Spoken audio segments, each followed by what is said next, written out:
아, 뭐 간식 타임이었나 보죠? 아까 1시에 끝났으면 간식도 못 먹고 갈 뻔했네요. 그래도 간식은 먹고 가야지 공부하고 갔다 뭐 이런 거. 그럼 간식 드신 김에 오늘은 남아서 공부하시겠네요? 에? 그래요. 요즘 학원에 남아서 공부하는 사람들이 늘어나고 있는 추세예요. 남아서 공부하는 사람들이.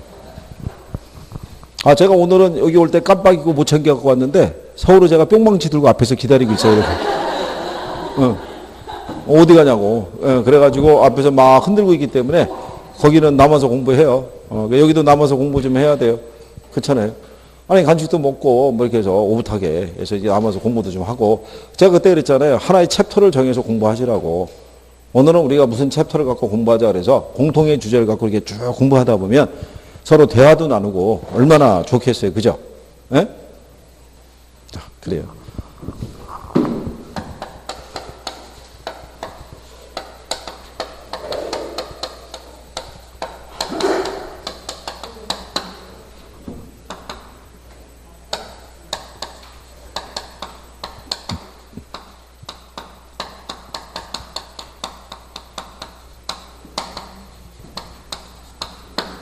자, 위험과 수익의 관계가 있는데요.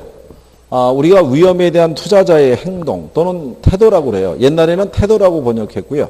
요즘은 행동이라고 번역하는데 거기 86페이지에 가면 위험에 대한 투자자의 태도라고 있잖아요. 그죠? 네. 우리가 지난번 했었죠. 위험에 대한 투자자의 태도 중에 보면 투자자들이 위험 혐오적인 행동을 할 때가 있죠. 그러니까 투자자들의 위험 혐오적인 행동이라는 것은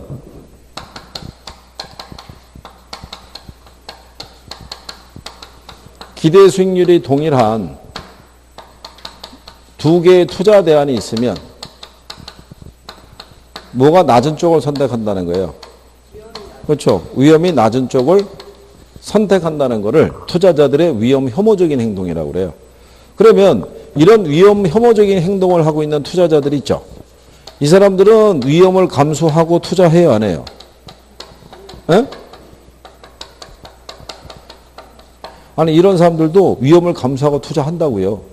이게 지문에 위험 혐오적인 행동을 나타내는 투자자들은 위험을 전혀 감수하지 않는 것을 의미한다 그러면 틀리다고요. 위험 혐오적인 행동을 나타내는 투자자들도 위험은 감수하고 투자할 수 있다고요.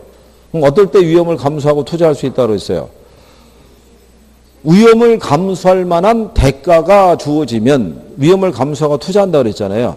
그게 위험을 감수할 만한 유인책이 있죠. 그 번역을 유인책이라고 그랬는데 위험을 감수할 만한 뭐가 주어지면 대가. 그렇죠? 그러니까 우리가 지금 배웠던 기대 수익률과 요구 수익률을 비교할 때 얘가 얘보다 크면 위험을 감수하고 투자할 거 아니에요. 무슨 말인지 아시겠죠? 또 하나는 어떨 때 투자할 수 있다고 그랬어요?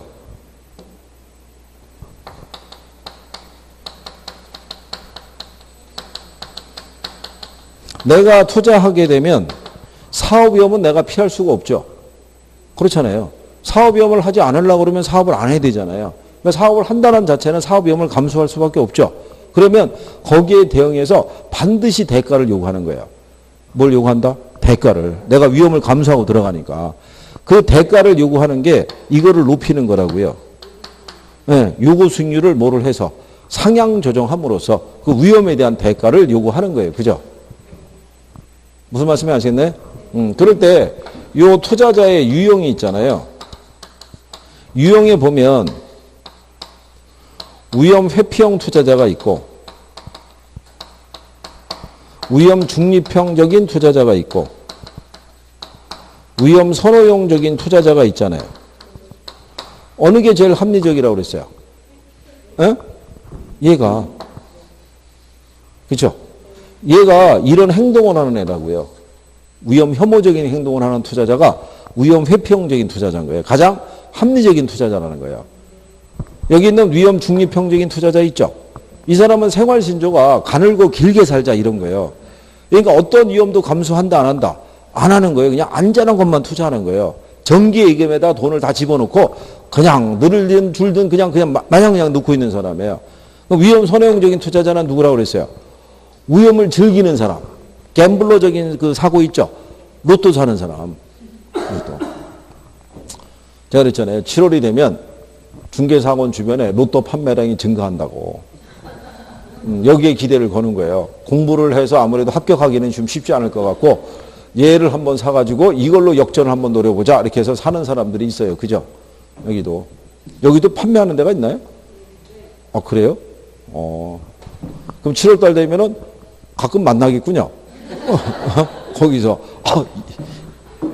절대로 역전은 안 된다는 거. 공부해서 역전시키는 게 제일 좋은 방법이라는 거. 그렇죠? 그래서 부동산 투자론에서는요, 별다른 언급이 없으면 투자자는 다 이걸 얘기를 해요. 그리고 여러분들에게 문제를 출제할 때 조건에 줘요. 단 투자자는 위험 회피적이라고 가정한다. 이렇게 출제해 주는 거예요. 무슨 말인지 아시겠죠? 네. 그 다음에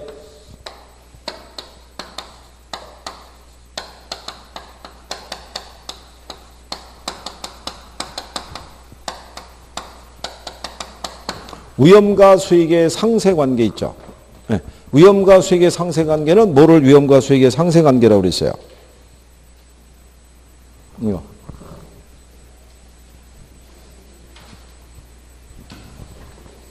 일단은 이거부터 해드릴게요. 거기 위험 그 회피형이 있고 중립형이 있고 선호형이 있죠.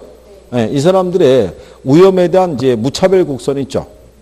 그걸 우리가 기울기를 표현할 때 지난번에 여기 수익률이라고 그랬고요. 여기가 위험. 이걸 우리가 뭐로 하고도 얘기한다. 네, 표준 편차라고 얘기를 해요. 이렇게 주어진 게 이게 무위험률을 가리키는 거예요. 무슨 율? 무위험률. 그러니까 무위험률이라는 것은요. 은행의 정기예금 이자 이런 것 있죠. 네, 이런 게 이제 무위험률인 거예요. 그러면 위험 중립형적인 투자자 있죠. 이 사람들은 그냥 이것만 보고 투자하는 거예요. 그러니까 어떤 위험도 감수한다 안 한다. 전혀 감수하지 않는 거예요. 그죠? 근데 내가 만약에 투자를 통해서 이거보다 더 큰 수익을 올리려고 그러면 그만큼의 추가되는 뭐를 감수해야 돼요? 위험을 감수해야 되는 거예요. 그죠? 그리고 위험이 추가가 되잖아요. 거기에 대응해서 여기 있는 위험 선호형적인 투자자 있죠. 이 사람은 여기에 대해 상응하는 대가를 많이 요구하지 않아요. 한 2%의 위험 부담을 안 하면 요거보다 약간 상회하는 정도의 뭐만 수익만 주어줘도 이 사람은 투자를 하겠다는 거예요. 그러니까는 이 사람이 얘기한 위험에 대한 태도에 대한 기울기는 이렇게 나가겠죠. 완만하게. 근데 여기 있는 위험 회피형 투자자 있죠. 이 사람은 반드시 대가를 요구한다 그랬잖아요. 그럼 자기가 부담하는 위험이 이 정도 있다 그러면 이 정도의 수익 갖고는 안 되고 이거보다는 훨씬 큰 뭐를 수익률을 요구하는 거예요. 그러면 기울기가 이렇게 갈 거 아니에요. 그죠? 그러니까 이렇게 위험에 대한 태도에서 가파르게 나타나는 사람이 위험 회피형이 되는 거예요. 이렇게 기울기가 완만하게 나오는 사람이 누구? 위험 선호형. 이렇게 나가는 사람은 위험 중립형이라고 얘기를 해요. 그래서 그 기울기에 대해서는 우리가 이게 나중에 이제 포트폴리오 가면은 얘네가 이제 결합이 되죠. 위험에 대한 투자자의 태도에 따른 무차별 곡선에 이제 기울기가 거기서 이제 등장할 거 아니에요. 자, 그러면 두 번째가 위험과 수익의 무슨 관계? 네, 상쇄 관계예요. 위험과 수익의 상쇄 관계는 뭐라고 말씀드렸냐면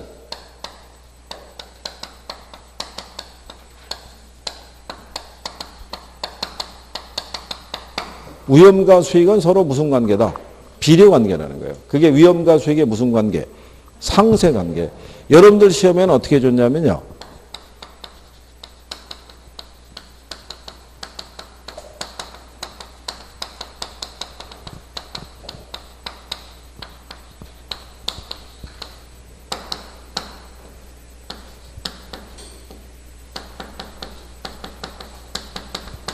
이렇게 준 거예요.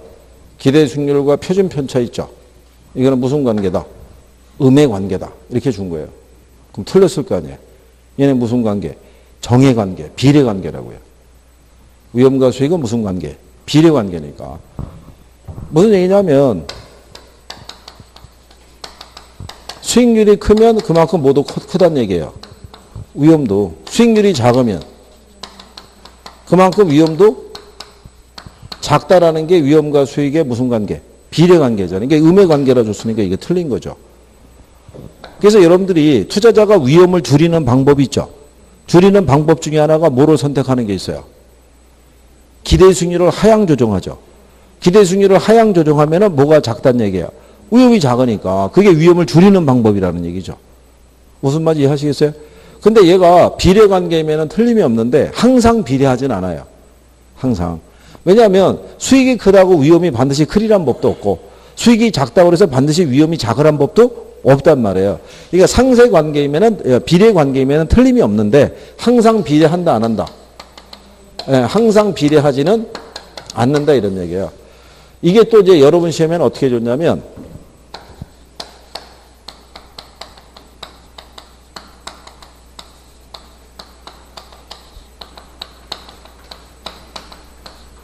위험과 수익률은 항상 반비례한다 이렇게 준 거예요. 그럼 틀리겠죠? 비례하지만 항상 비례하지 않는다는 논리지 항상 반비례하는 게 아니잖아요. 그죠? 이렇게 한번 출제했던 거를 이렇게 해서 다시 바꿔준 거예요. 틀린 거잖아요. 이것도. 그죠?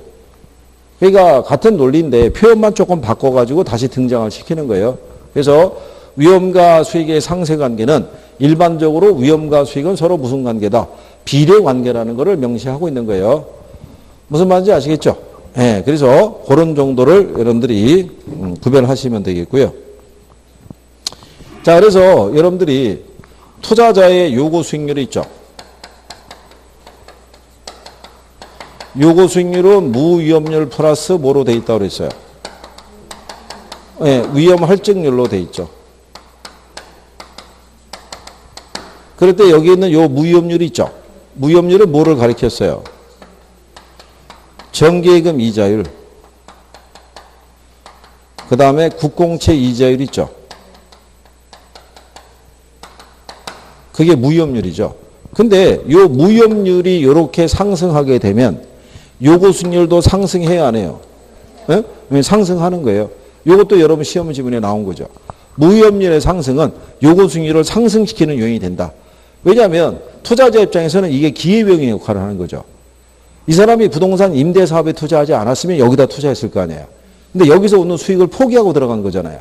근데 이게 만약에 올라가게 되면 내가 포기한 기회비용이 커지는 거니까 당연히 요구 수익률도 커지는 거예요. 무슨 말인지 아시겠나요? 그 여기 보면은 요 위험이 있죠. 위험. 투자자는 내가 투자하면서 감수하는 위험이 있죠. 예, 위험이 증대가 되면 그 위험에 대한 대가를 반드시 여기다가 가산하는 거예요. 아까 우리가 뭐라고 그랬냐면 저기 있는 위험과 위험에 대한 투자자의 태도에 보면은 투자자가 위험을 감수하고 투자하죠. 근데 두 번째 조건을 보면 피할 수 없는 위험일 때는 반드시 대가를 요구한다고 그랬잖아요. 그러니까 뭐를 높여서 대처하는 거예요. 요구 수익률을 높여서. 그러니까 이때 이 위험은 무슨 위험이다? 이게 체계적 위험이라고요. 피할 수 없는 위험. 그러니까 투자자의 요구 수익률은 피할 수 없는 위험이 증대됨에 따라 상승할 수 있다 없다.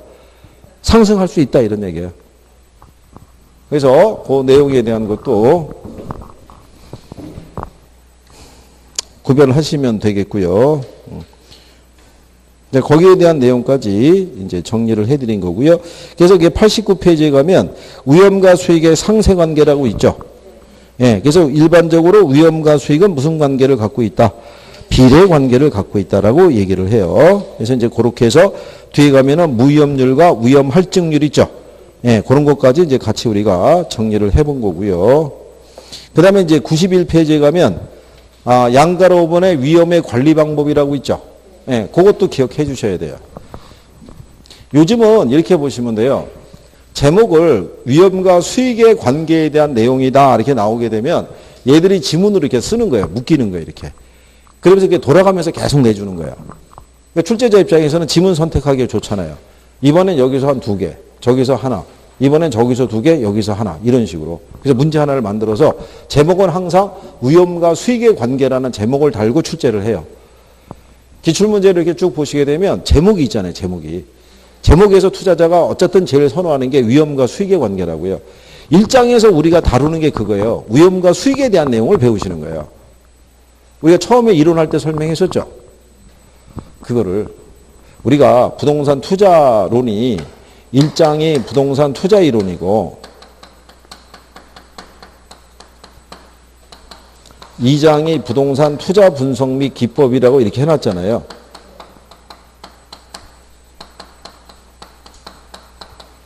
이거는 여러분들 여기 밖에 붙어 있는 여기 시험 공고 이렇게 붙어 있죠. 거기 가면 학계론 세부 시험 범위 내역이라고 있죠. 거기 가면 투자론에 여기 두 가지가 있다고요. 이렇게. 그 여기서 배우는 게 뭐냐면 이거 배우는 거라고 했잖아요. 위험하고 뭐 수익에 대한 거. 그래서 위험에서 하나 나오고 수익에서 하나 나오고 계산 문제 하나 나오면 여기서 한 세 문제. 그렇죠? 그리고 여기 투자 분석으로는 이거 현금 흐름을 갖고 분석한다 그랬잖아요. 영업수지 계산 이런 거 해봤잖아요. 네. 이거를 현금 흐름을 파악한 다음에 할인 기법하고 비할인 기법이 있죠. 어림셈법하고 우리가 할인 기법에서 순양가법, 수익성지수법, 내부수익법 이런 거 있잖아요. 이거를 적용해서 투자 판단하니까 그래서 현금 흐름에서 한 문제 나오고 할인 기법에서 하나 나오고 비할인 기법에서 하나 나오고 그리고 계산 문제가 하나 낄 수 있다고 그랬잖아요. 그래서 평균적으로 한 7개, 6개, 7개 나온다고 얘기한 거예요. 이게 여기서. 그러니까 우리가 이 파트에 대해서는 정리를 그래서 꼭 해줘야 되죠. 그러니까 투자자가 당연히 위험과 수익의 관계를 물어보니까 여기는 기본적인 용어는 정리할 수밖에 없어요. 그리고 매년 인용할 수밖에 없는 게 제한된 파트에서 6개에서 7문제를 매년 내야 된다고 생각해 보세요. 그럼 안 내는 게 어디 있겠어요? 다 건드릴 수밖에 없죠. 그럼 로테이션으로 돌릴 수밖에 없는 거예요. 내용을. 그러니까 우리는 용어만 정확하게 이해할 수 있어도 맞출 수 있는 거예요. 그죠? 오히려 투자가 용어만 정확하게 이해하면요. 얘가 답 맞추긴 더 쉬워요. 투자론이. 여러분들은 얘를 싫어할지 몰라도 얘들은 언제든지 맞춰줄 그런 어떤 자세가 돼 있는 애들이에요. 얘들은. 그러니까 잘할 수 있어요. 자, 그래서 거기 위험 관리에 대한 것도 정리해야 돼요. 하다못해 그렇게 해도 돼요. 다음은 부동산 투자에 위험과 수익 및 위험 관리에 대한 내용이다. 이렇게 묶어서도 내줘요. 그래서 위험 관리에 대한 게 첫 번째가 위험을 뭘 할 수 있어요. 회피할 수도 있고 위험을 뭘 할 수도 있다. 축소할 수도 있고 위험을 통제할 수도 있고 이 통제는 여기 위험 축소에 이렇게 포함시켜서도 할 수 있는데 요거는 이제 민감도 분석을 설명하기 위해서 따로 이렇게 띄어낼 수도 있고요. 위험을 전가할 수도 있어요, 없어요? 전가할 수도 있죠. 위험을 회피하는 가장 대표적인 방법은 뭐라고 그랬어요? 우리가 그때 이거 이렇게 설명했잖아요. 일반적인 사람들은요, 미래에 대한 확신이 없잖아요.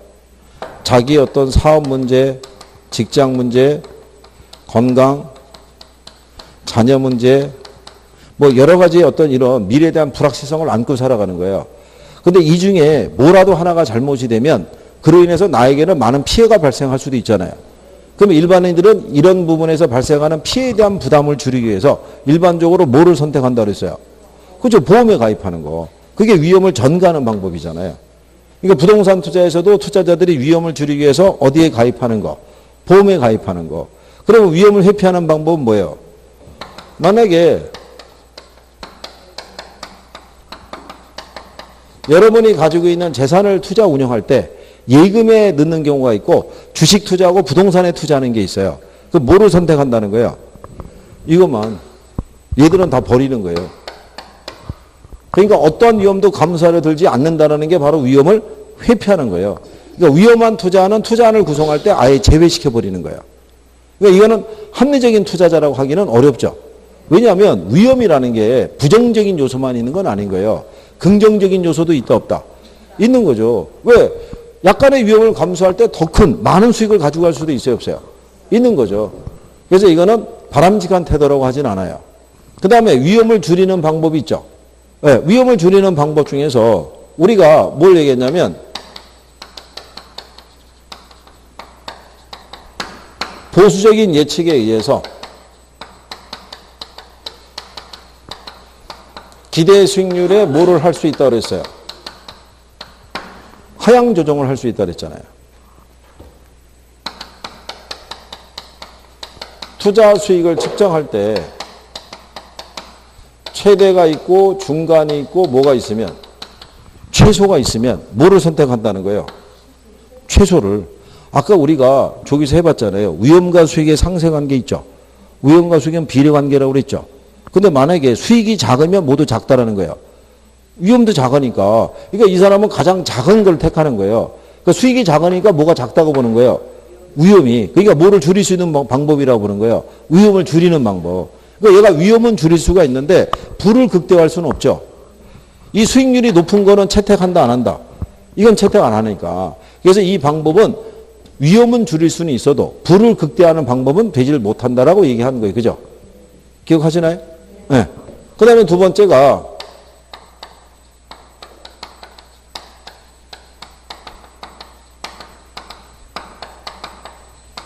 위험 조정 할인율을 조정하는 거죠. 그죠?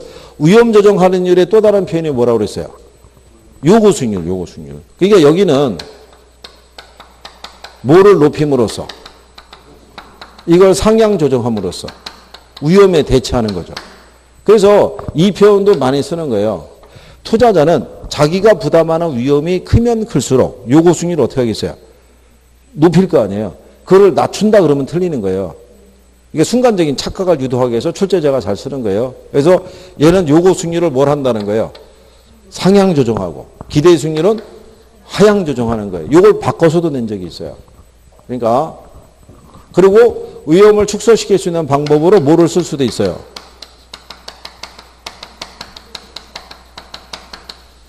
평균 분산 분석이라고 그래서 수익이 같으면 뭐가 작은 투자를 위험이 작은 투자를 그렇죠? 위험이 같으면 수익이 큰 투자를 그렇게 선택함으로써 위험을 줄이는 방법을 선택하는 게 평균 분산 분석이고 그 다음에 뭐를 구성할 수도 있어요. 포트폴리오. 그러니까 예를 들어서 임대를 줄 때 한 업종으로만 임대를 주는 게 아니라 다양한 업종으로 만약에 임차를 주게 되면 분산 효과가 나타날 수 있어요, 없어요? 있을 거 아니에요. 하나의 업종으로 통으로 빌려줬는데 걔가 부진하면 임대가 안 나올 거 아니에요, 임대 수익이. 그러니까 다양한 업종의 임차인을 구성하는 것도 위험을 줄일 수 있는 방법이 하나가 되겠죠. 네, 그렇게도 여러분들이 시험에서도 인용이 된 거예요. 그러니까 이게 위험을 뭐라는 방법이다. 축소하는 거. 그 다음에 위험을 통제하는 방법이 있죠. 이걸 하는 게 이제 무슨 분석이냐면 민감도 또는 무슨 분석이다. 네, 감흥도 분석이라고 그래요. 그러면 여기 요 투자 수익이 수년가 또는 내부 수익률이라고 그랬어요. 이거를 출제자가 투자 수익이 아니라 수년가에 영향을 미칠 수 있는 이렇게 표현을 바꿔서도 내요. 그럼 투자 수익에 영향을 줄 수 있는 요소가 임대료도 있고 영업경비도 있고 세금도 있고 다양할 거 아니에요. 그죠? 근데 얘네들이 변하면 하나하나가 변하면 이 투자 수익에 변화가 발생할 수가 있겠죠. 그때 가장 민감하게 영향을 주는 요소를 찾아서 거기에 대한 집중적인 통제 및 관리를 하자는 얘기예요. 그게 무슨 분석을 통해서? 민감도 분석을 통해서. 민감도 분석보다 조금 발전한 게 시뮬레이션 기법이에요. 그러니까 시뮬레이션 기법은 모의 투자 실험하는 거예요. 실제로 가상적인 실험을 해서 어디서 위험이 될 수 있는 변수를 찾아서 거기에 대한 대처를 하는 방법을 얘기를 해요. 그러니까 이제 이런 것들이 기본적인 거예요. 이거. 그러니까 용어적인 부분하고 이런 것들을 조금 숙지를 하시면 문제가 나오면 여러분들이 정리를 할 수 있는 거예요. 그죠? 무슨 말씀인지 아시겠죠?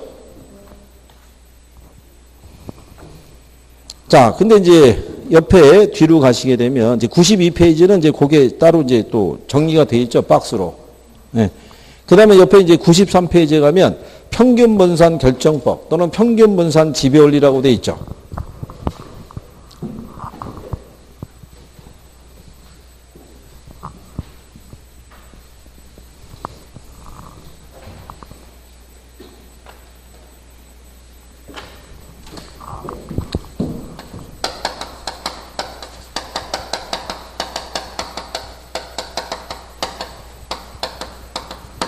이걸 평균분산 결정법이라고도 하고요. 평균분산 지배원리 이렇게도 얘기를 해요. 그죠? 여기까지만 하면 마무리 해드릴 거예요. 그죠? 예? 제가 또 쓱 보셔가지고 아니 저 인간이 1시 반이 됐는데 끝내지는 않고 지금 왜 자꾸 페이지를 넘기고 있는 거야? 지금 보니까 단원이 바뀌었구만 이러고 있는 거예요. 참. 아니 그래도 어떻게 끝나는 것만 그거를 뭐가 지금 해야 되잖아요. 그러니까 결국은 이제 끝나서 빨리 점심을 먹고 남아서 공부하겠다 뭐 그런 취지신 거죠. 집에 가겠다는 취지가 아니라 그렇겠죠. 여기 평균이 뭐라고 그랬어요? 평균이 이 수익률, 기대 수익률. 분산이 위험이잖아요, 위험. 그렇죠. 그러니까 여기 요건은 뭐냐면 두 개의 투자 대안에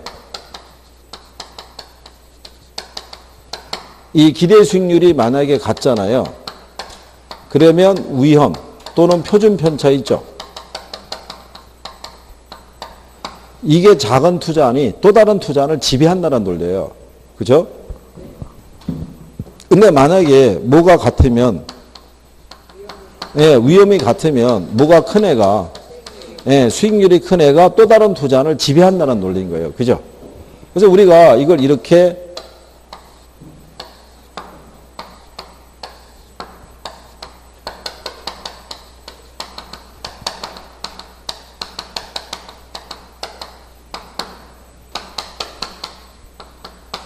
이런 식으로 해봤었잖아요. 그죠?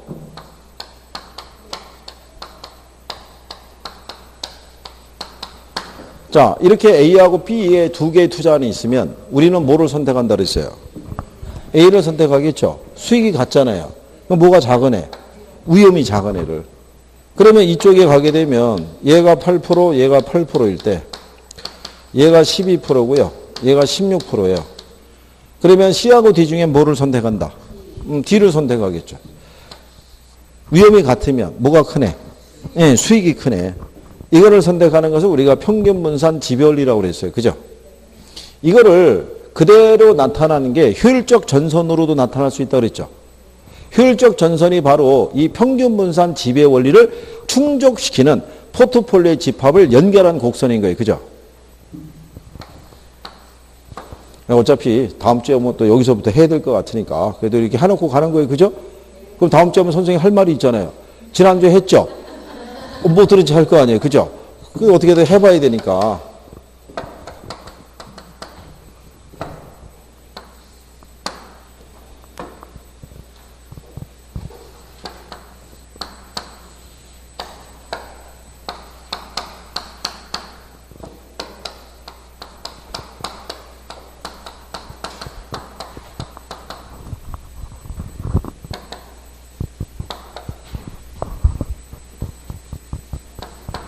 자, 요런 요건이죠.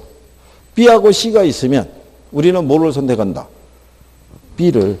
뭐가 같아요? 위험이 같으면 뭐가 크네? 수익이 큰 애죠. 그죠?